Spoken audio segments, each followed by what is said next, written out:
Assalamualaikum warahmatullahi wabarakatuh. Selamat siang anak-anakku.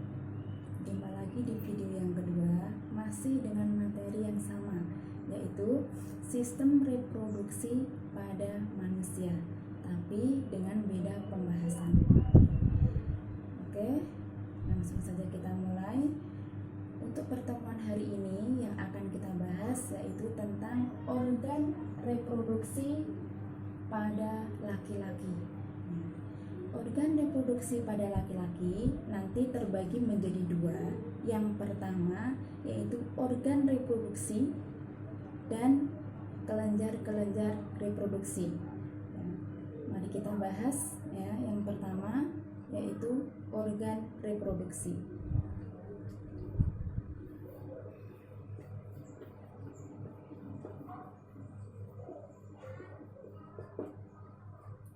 Organ reproduksi terbagi menjadi dua.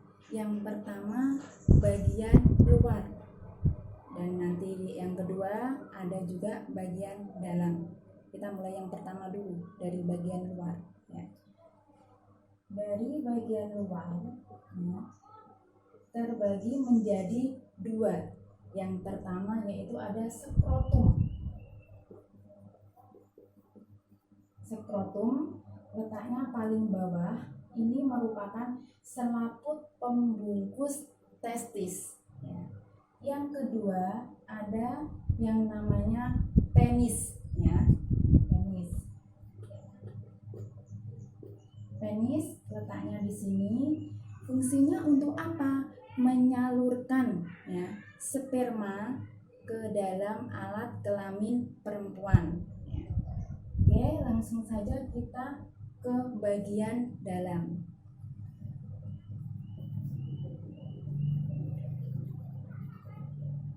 Bagian dalam ya mungkin agak rumit karena bagian dalam ini terdiri dari saluran-saluran yang sangat panjang ya.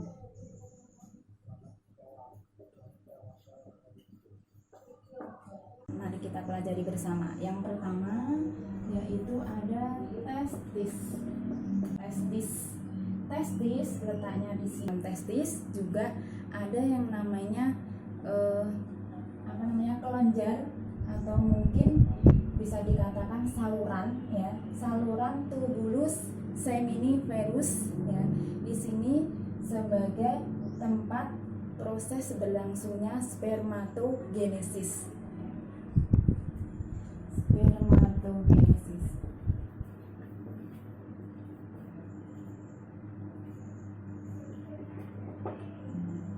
Sekarang lanjut yang kedua yaitu masuk ke epididymis ya. Letaknya sudah di luar dari testis ya. Apa fungsi epididymis? Fungsi epididymis yaitu sebagai tempat pematangan sperma.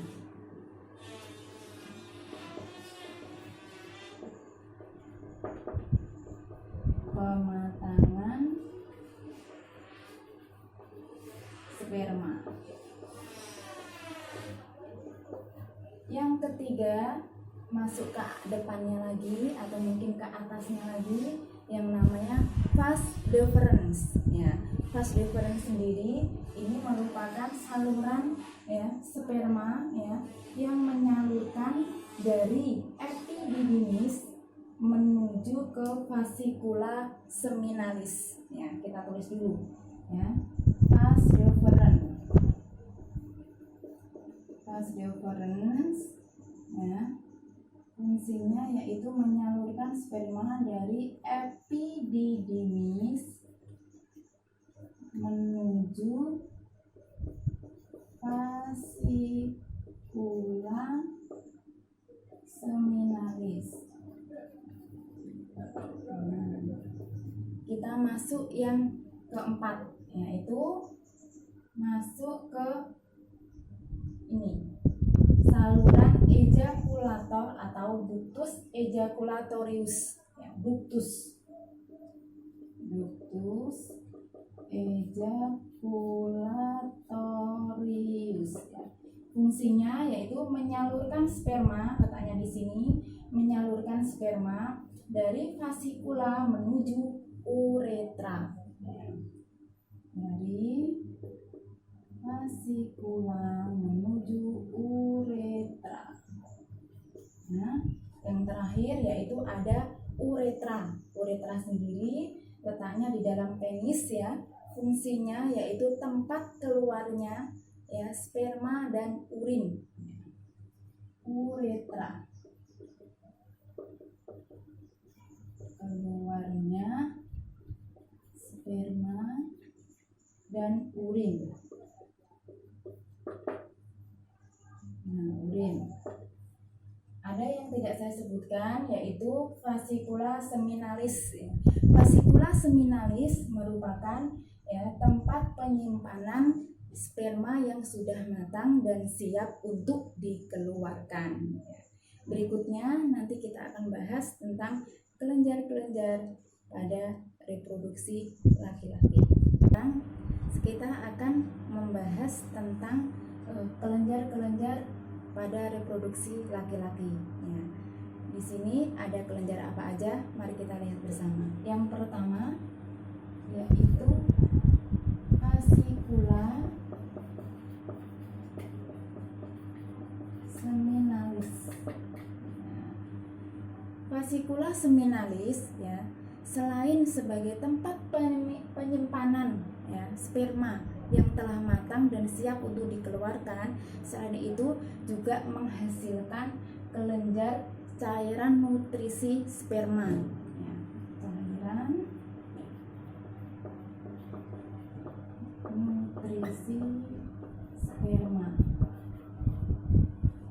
karena sperma adalah sel hidup sehingga dia butuh makan ya. Yang kedua ya, yaitu kelenjar prostat. Nah, kalau tadi vasikula seminalis letaknya di sini ya, kemudian masuk kelenjar prostat ke sini. Kelenjar prostat ini ya menghasilkan cairan basah. Cairan basah.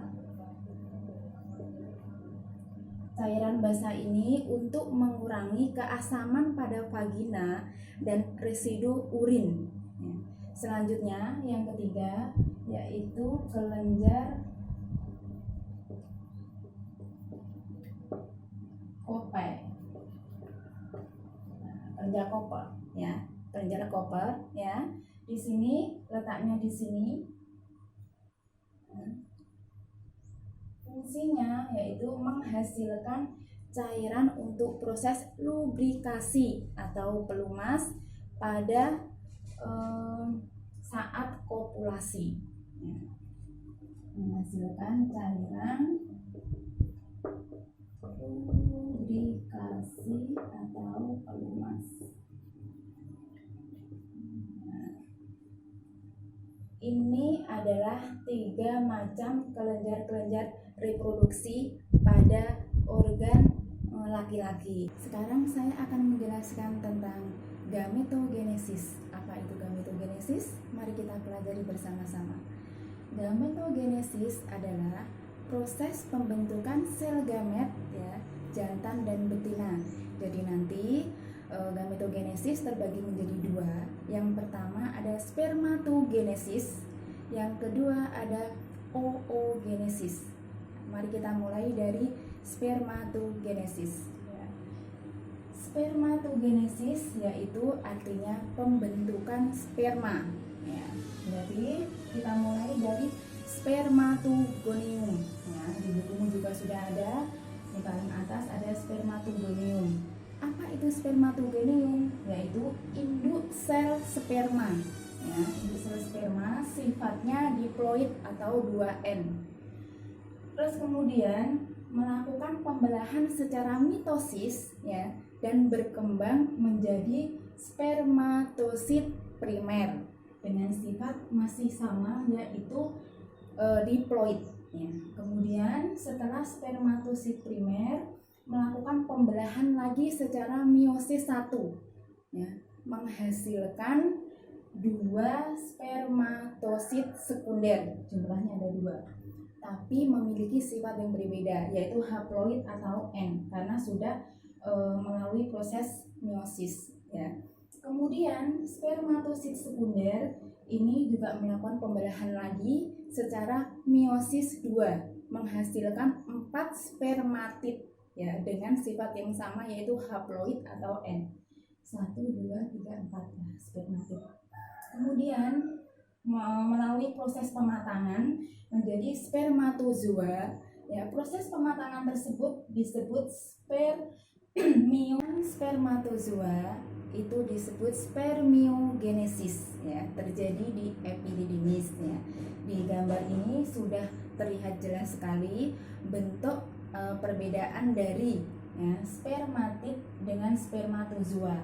Kalau spermatid berbentuk bulat ya, terus kemudian kalau spermatozoa sudah ada kepala, sudah ada badan, dan sudah ada ekor. Makanya spermatozoa bisa dikatakan sebagai sel hidup sehingga butuh makan dan nutrisi. Selanjutnya kita lanjutkan ke oogenesis ya. Apa itu oogenesis? Oogenesis yaitu pembentukan sel telur atau ovum. Kita mulai dari oogenium. Oogenium sendiri artinya induk sel telur ya. Kemudian oogenium ya mengalami pembelahan secara mitosis ya, secara mitosis, dan berkembang menjadi oosit primer dengan sifat diploid atau 2N. Kemudian dari oosit primer berkembang lagi atau melakukan pembelahan lagi secara meiosis 1 ya, dengan menghasilkan oosit sekunder dan badan polar ya.